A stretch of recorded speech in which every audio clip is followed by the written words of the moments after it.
और अब इस वक्त की बड़ी खबर आपको बता दें, उत्तराखंड के चमोली में ग्लेशियर टूटने से भारी तबाही मची है। तपोवन क्षेत्र में ग्लेशियर टूटने के चलते धौली नदी में भयंकर बाढ़ आ गई है। खबर है कि पानी की तेज बहाव में कई छोटे पुल बह गए। प्रशासन ने आसपास के इलाकों को हालांकि खाली करवाया है। मौके पर रेस्क्यू ऑपरेशन भी लगातार जारी है। इसमें एसडीआरएफ, आईटीबीपी, आर्मी के तमाम जवान जुटे हुए हैं ताकि ज्यादा से ज्यादा और जल्द से जल्द लोगों को राहत पहुंचाई जा सके। लेकिन देखिए, ये पानी का वेग और सब कुछ डुबा लेने पर आमादा इस तरीके से आगे बढ़ता हुआ ये तस्वीरें हम आपको दिखा रहे हैं। और आसपास के जो गांव हैं उनके लिए ये बेहद खौफनाक तस्वीर है। प्रशासनिक अमला हालांकि तुरंत हरकत में आया। आसपास के गांव के लोगों से अपील की गई कि हो सके तो सुरक्षित स्थानों तक पहुंच जाएं। लेकिन जब तक चौकस किया जाता, नुकसान एक बड़ा इस रूप में हो चुका था कि ऋषि गंगा पावर प्रोजेक्ट जो चल रहा था, जहां पर सबसे पहले धमक सुनाई दी और बहुत तेज आवाज थी। ऐसी धमक दो कि दूर तक लोगों ने सुनी ग्लेशियर के टूटने की और उसके बाद इसके आगे बढ़ने की। उसके चलते बड़ा नुकसान इस रूप में हुआ है कि लगभग 50 इंजीनियर्स, कर्मचारी जो काम कर रहे थे, labours Rishi Ganga power project में, वो फिलहाल लापता बताए जा रहे हैं। हम आपको 4 तस्वीरें दिखा रहे हैं। ग्लेशियर फटने की जो तस्वीरें सामने आई हैं वो भी डराने वाली हैं। उसके बाद धौली नदी में बाढ़, फिर कई पुल टूटे हैं और रेस्क्यू ऑपरेशन जारी है। मित्रों, इस समय मैं तपोवन में हूँ। इस समय बहुत खतरनाक, यहाँ से ऊपर से कोई तार टूटा हुआ है जो इस समय इस नदी को क्या बोलते हैं, विष्णुपुरी धौली गंगा जो है तबाही मचा रही है। सभी दोस्तों से अनुरोध है, सभी मित्रों से अनुरोध है, कृपया बच कर रहे क्योंकि यहाँ स्थिति बहुत खराब हो रखी है। कृपया ध्यान दें सभी लोग। इस समय जो यहाँ पे है पूरा भयंकर तरह से तबाही मच रही है। तो देखिए, एक वहां का वीडियो जो इस वक्त हम आपको दिखा रहे हैं, वहां पर एक स्थानीय निवासी जो कि सामने थे, जिनकी आंखों के सामने सब कुछ घटित हुआ, उन्होंने अपने मोबाइल कैमरे में कैद किया। ये तभी की तस्वीरें हम आपको दिखा रहे हैं और देख सकते हैं आप कैसे आगे बढ़ता हुआ प्रचंड रूप वेग नजर आया इस पानी का। ग्लेशियर टूटने के चलते, ग्लेशियर जब टूट के आगे बढ़ा है तब की तस्वीरें, और वो घबराहट साफ तौर पर आवाज में सुनाई दे रही है। अब मेरे साथ इस वक्त डॉक्टर सतेंद्र, पूर्व कार्यकारी निदेशक नेशनल इंस्टीट्यूट ऑफ मैनेजमेंट के, जुड़ गए हैं। सर, बहुत स्वागत है आपका न्यूज़ 24 पर।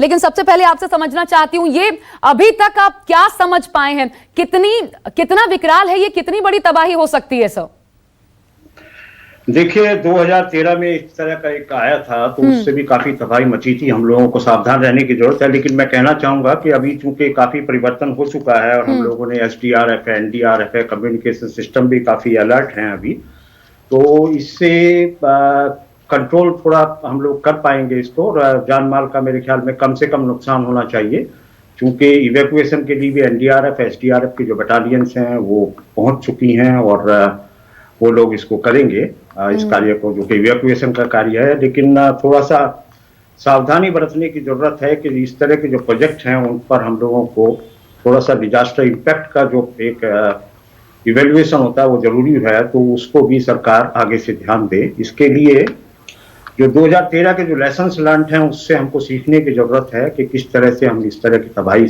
को कम से कम नुकसान। बिल्कुल, लेकिन सबसे पहले ये जानना जरूरी है कि अभी तबाही कितनी हुई है, और हम आपसे आगे समझने की कोशिश करेंगे कि इसका रूट क्या हो सकता है और आगे, क्योंकि हरिद्वार, ऋषिकेश वहां तक अलर्ट किया गया है। तो ऐसे में लोगों को किन किन चीजों को लेकर सावधान होने की इस वक्त जरूरत है, वो समझने की कोशिश आगे सर मैं आपसे करूंगी। लेकिन उससे पहले अभिलाषा मेरे साथ, मेरी सहयोगी जुड़ गई हैं दूसरे स्टूडियो से, सीधा उनका रुख कर लेती हूँ। अपडेट के साथ अभिलाषा मौजूद है। अभिलाषा, ओवर टू यू। शुक्रिया आशा। और लगातार हम अपडेट दे रहे हैं। इस वक्त जो जल प्रलय का तांडव हमें देखने को मिल रहा है उत्तराखंड के चमोली में, ग्लेशियर फटा है और तपोवन ऋषि गंगा प्रोजेक्ट पर इसमें असर बताया जा रहा है। और आपको बता दें कि ग्लेशियर टूटने से एक जल सैलाब सा आ गया है। ग्लेशियर फटने से यहां भारी तबाही का मंजर देखने को मिला है। और सबसे बड़ी बात कि अलकनंदा और धौली गंगा नदी अपने उफान पर है। नदियों का ये जलस्तर बढ़ गया जिसकी वजह से भारी तबाही हुई है और तपोवन बैराज पूरी तरह से बताया जा रहा है कि ध्वस्त हो गया है। इसके अलावा अपडेट यह है कि चमोली से हरिद्वार तक खतरा बढ़ चुका है, यानी अलर्ट पहले जारी कर दिया गया है कि ऋषिकेश, हरिद्वार में भी निचले इलाकों में पूरी तरीके से एहतियात बरते जाएं। वहीं चमोली प्रशासन ने अलर्ट जारी किया है। आसपास के जितने भी इलाके हैं, खासतौर पर जो रिहायशी इलाके हैं, वहां भी ये कहा गया है कि आबादी को खाली कराया जाए। आसपास के इलाके को खाली करने के लिए सभी कदम उठाए गए हैं और प्रशासन इसमें लगा हुआ है। लोगों से ये अपील की जा रही है कि आप सुरक्षित स्थान पर पहुंचें और ये खुद मुख्यमंत्री ने अपील की है कि किसी भी अफवाह पर ध्यान न दें। जो प्रशासन की ओर से अपील की जा रही है, जो ऑफिशियल स्टेटमेंट सामने आ रहे हैं, उसी पर ध्यान देने की बात कही गई है। वहीं पानी के बहाव में कई घरों के बहने की आशंका जताई जा रही है, तो जान माल का बड़ा नुकसान हो सकता है इस तबाही से। वहीं नदी किनारे बसी हुई जो आबादी है उसे सतर्क रहने के निर्देश दिए गए हैं। निचले इलाकों में भी, ना ही सिर्फ जो प्रभावित नदियां हैं अलकनंदा और धौली, बल्कि जो निचले इलाके के घर हैं उन्हें भी कहा गया है कि अलर्ट रहें। वहीं आसपास के सभी जिलों में अलर्ट जारी कर दिया गया है। बात करें इसमें कीर्तिनगर, देवप्रयाग, मुनी के रेती इलाकों में भी अलर्ट जारी कर दिया गया है और ऋषिकेश में भी इस वक्त अलर्ट जारी है। हरिद्वार तक अलर्ट जारी कर दिया गया है।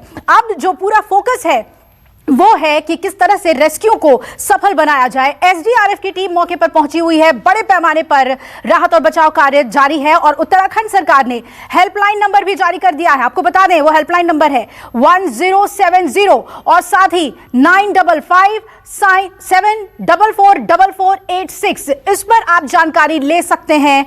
कोई भी जानकारी सरकार को पहुंचानी हो या फिर किसी के बारे में जानकारी लेनी हो उस पूरे इलाके से, जो प्रभावित इलाका है उससे जुड़ी हुई, तो ये हेल्पलाइन नंबर भी जारी कर दिया गया है।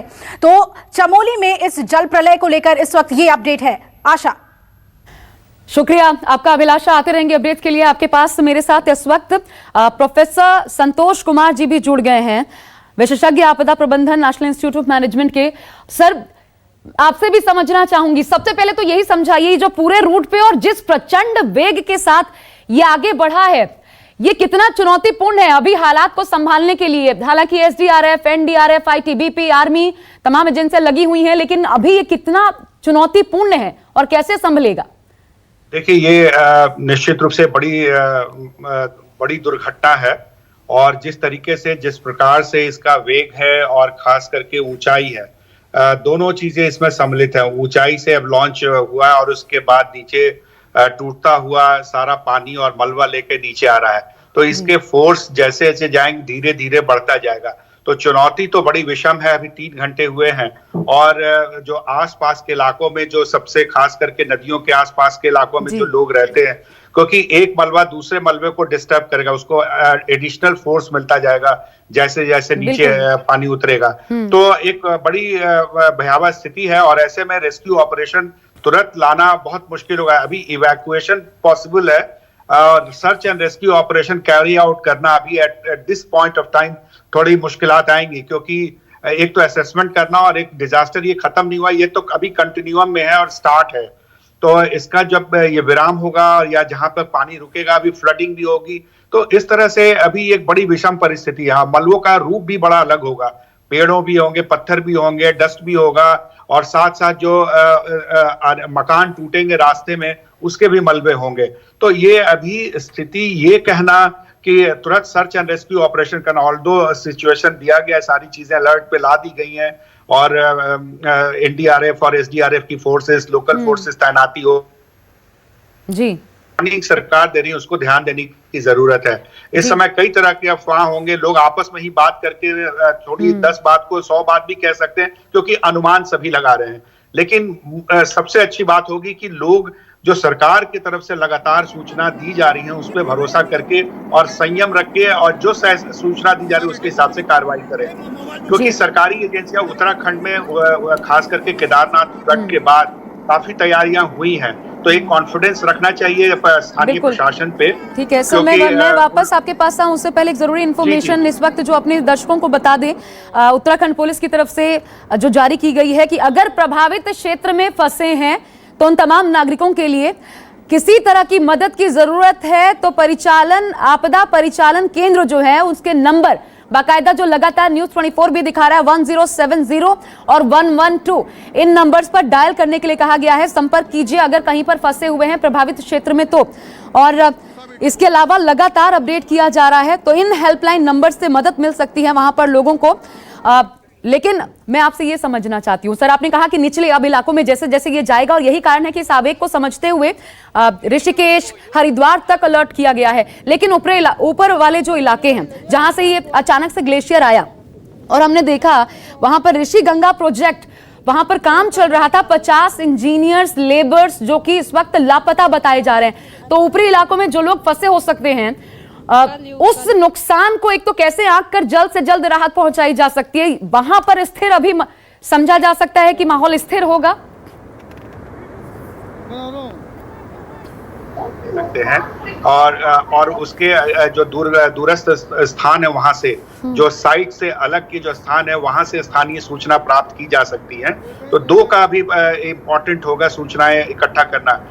सैटेलाइट में देखना पड़ेगा कि रियल टाइम इंफॉर्मेशन अभी तुरंत मिल पाएगा या नहीं तो सरकार ड्रोन का भी इस्तेमाल कर सकती है। अभी कई जगहों पे, इलाकों पे अभी ड्रोन टेक्नोलॉजी का भी इस्तेमाल कर रहे हैं, तो उससे सूचनाएं मिल सकती है कि वहां की तबाही कितनी है और उस डैम पे कितना इम्पैक्ट पड़ा है, और उस लोग जो वहां पे जो फंसे हैं वो वाकई वहां फंसे हैं या कहीं सुरक्षित स्थान पे हैं या कहीं इस धारा में भगवान न करे हो।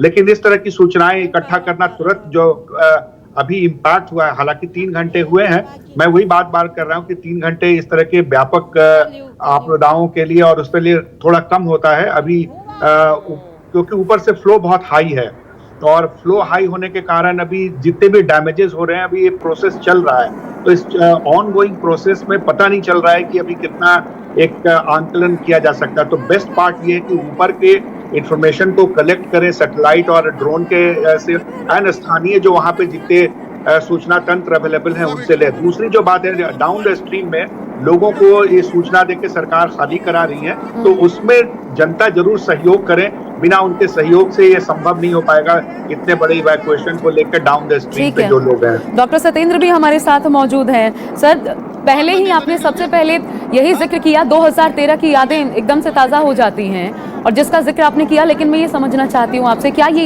इतनी बड़ी त्रासदी, इतनी बड़ी आपदा हो सकती है जो इस वक्त हो रहा है आप, क्योंकि सीधा आपके जहन में 2013 आया? जी नहीं, देखिए, जैसा प्रोफेसर संतोष ने भी कहा कि अभी तो आकलन करना बड़ा मुश्किल है, लेकिन चूंकि अप्रोच भी बड़ी डिफिकल्ट है, ये प्लेन की तरह नहीं है कि हम चले गए अपना, तो it's a very difficult situation. तो इसमें जो आधुनिक तकनीकें हैं, जो आधुनिक हमारे जो जैसे ड्रोन वगैरह की बात करी, तो उससे हम लोग आकलन करें और तभी हम लोग इस पर आगे की कार्रवाई करें।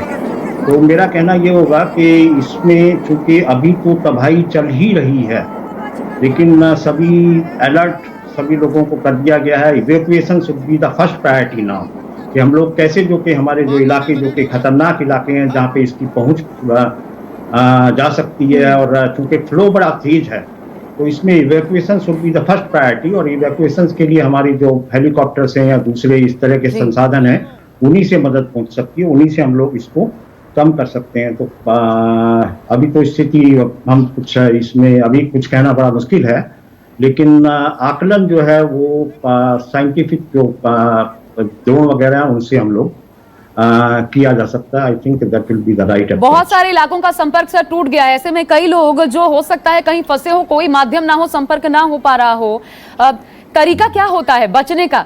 अगर मोबाइल पर भी देख पाएं तो इस वक्त समझना जरूरी है कि एक तो ये जब इस तादाद में और इतना प्रचंड वेग निकलता है ग्लेशियर का, तो वो नदी के रास्ते को छोड़कर और कितने रास्ते को कैप्चर करता है, और ऐसे में कितनी दूरी तक के इलाके के लोगों को संभलने की जरूरत है, और बचाव का पहला तरीका इसको लेकर क्या हो सकता है? देखिए, जो कि नदी के आसपास के जो लोग हैं, जो कि गांव हैं, क्योंकि गांव भी हम देखते हैं कि नदी के आसपास हमारे जो गांव जो बसे हुए हैं उनको सबसे ज्यादा खतरा होगा। और चूंकि ये कहीं एम्बैंकमेंट नहीं होना चाहिए। क्या होता है कि लैंडस्लाइड से पानी का बहाव रुक जाता है। यदि पानी का बहाव रुक जाता है, जैसे कि पिछली बार 2013 में भी हुआ था, तो उससे और ज्यादा तबाही होने की गुंजाइश रहती है। तो उसको भी हमको ध्यान में देना, यदि इस तरह की कोई एम्बैंकमेंट बनने लगता है कहीं लैंडस्लाइड्स वगैरह से, तो उसको भी ब्रेक करने की जरूरत है, तुरंत इस पर एक्शन करने की आवश्यकता है। तो उसमें भी जो हमारी जो फोर्सेस हैं, they should take immediate action in that concept also. ठीक है। नमस्कार, मैं हूं मानक गुप्ता। अगर आपको हमारा ये वीडियो पसंद आया हो तो इसे लाइक और शेयर जरूर करें, और हाँ, हमें सब्सक्राइब और फॉलो करना ना भूलें, ताकि आप देश और दुनिया की कोई खबर मिस ना करें। तो जुड़े रहिए हमारे साथ और देखते रहिए न्यूज़ 24।